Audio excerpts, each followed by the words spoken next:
If you are new to the sport of mountain biking, you may be wondering how much money do you really need to spend on a bicycle to get going in the sport.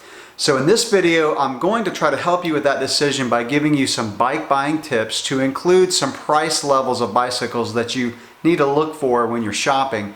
We're also going to jump on the web and look at a few manufacturers, particularly Specialized, Trek, and Giant, just to give you an example of the types of bikes to look for when you're shopping.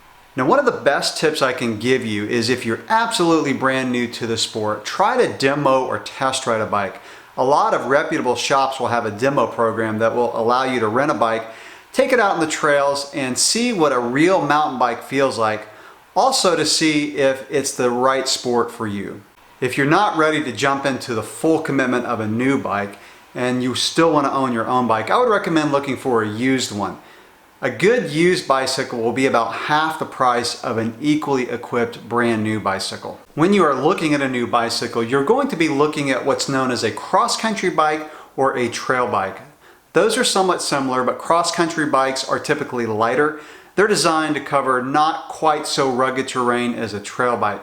Now, cross-country bikes are versatile. They can go on blacktop paths. They can go just commuting through city streets.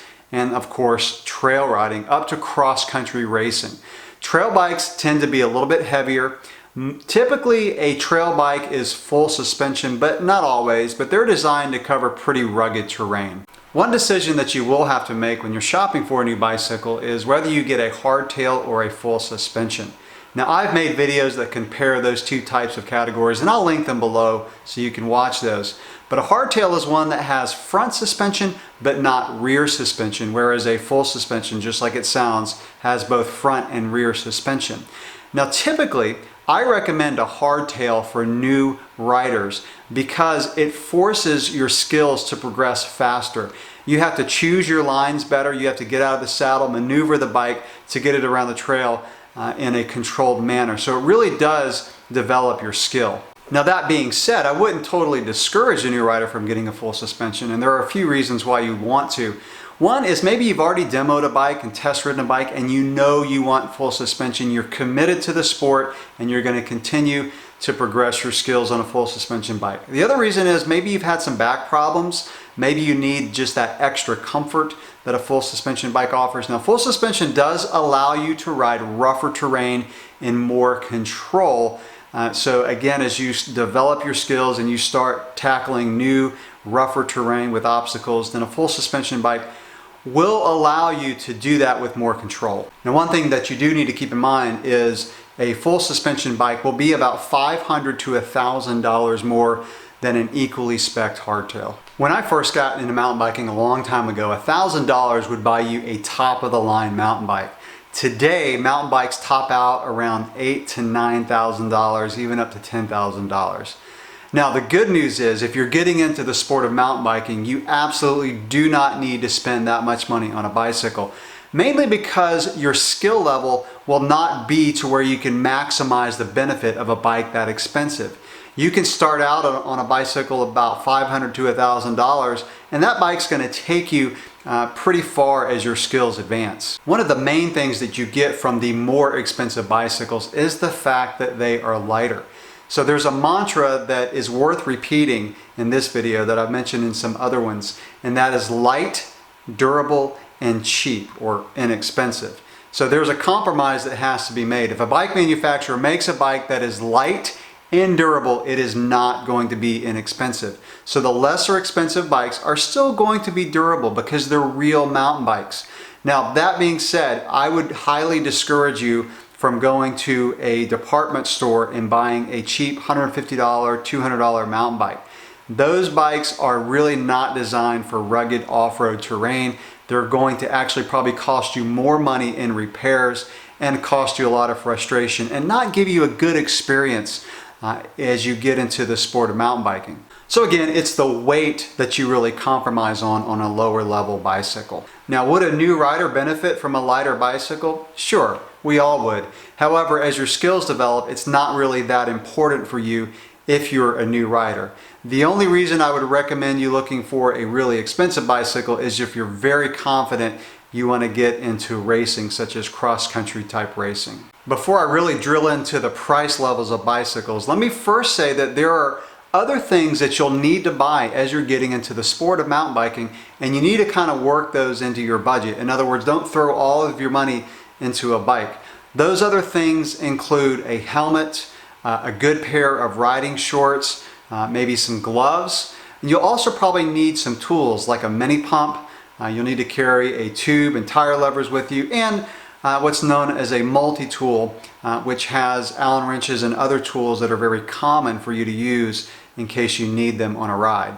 Something else that you'll need to consider is how you're going to transport your bike. Unless you have a truck or SUV that you can throw your bike in the back of, you're going to need a rack. Now you can get the kind of rack that straps onto the back of a trunk. Those can be had for about $100. I'm not a real big fan of those because they can kind of have your bike contact the car and scratch your car. And if you put more than one bike on it, sometimes the bikes will bump against each other and scratch the bikes. The ones that I recommend are the ones that go into a hitch receiver on the back of a car. Now obviously you would have to have a hitch receiver installed if you don't already have one. But those racks are really nice. They protect your car, they protect the bikes. And those can be had around $150 to $200, and they go up to like $600 for the really nice ones. All right, now let's talk about price ranges. The absolute minimum you can probably spend on a real mountain bike is about $400 to $500. Now those are hardtails. I would highly recommend not going below $1,500 for a full suspension. But for a hardtail, what you're going to find in that $400 price range is sometimes you'll find rim brakes. And I'll go more into that when I look at the bikes on the website. Lower price bikes will have rim or maybe mechanical disc brakes. As you get a little bit more price level increasing, you get into hydraulic disc brakes, which is what I personally would recommend.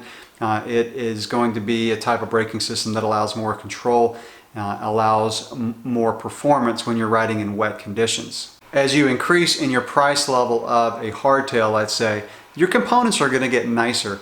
The components are going to work a little bit better. They're going to be lighter for sure.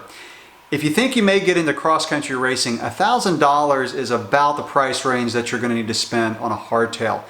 Those bikes are going to be light enough to cross-country race. Now, like I said, full suspension bikes start around $1,500, kind of $1,500 to $2,000.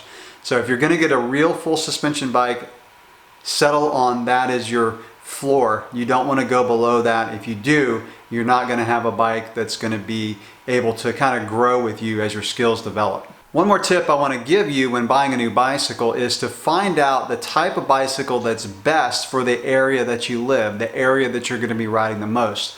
So go to a trailhead, talk to the riders there, go into a shop, ask them what's the most popular, best type of mountain bike to ride in that area. So bikes that would work best in flatter terrain, such as the Midwest or Florida, would not be the type of bike that you may want to ride in Colorado or in the mountains of California. So you really need to find out, is your bike preference going to be more of a cross-country type bike or more of a burly trail bike? So again, find out what works best in your area before making your purchase. Now what I want to do is take you through some websites, and let's look at some bikes as examples of things to look for when you're buying a bike. So I'll look, like I said, at Trek, Specialized, and Giant. Chances are, if you live in a big city that has some reputable shops, they'll carry at least one of those brands. Now, there are a lot of other brands out there, but these tend to be the top three. And again, I'm just using these as an example. But what I'm going to do is actually end this video here. I'll call this part one, so these videos don't get too long.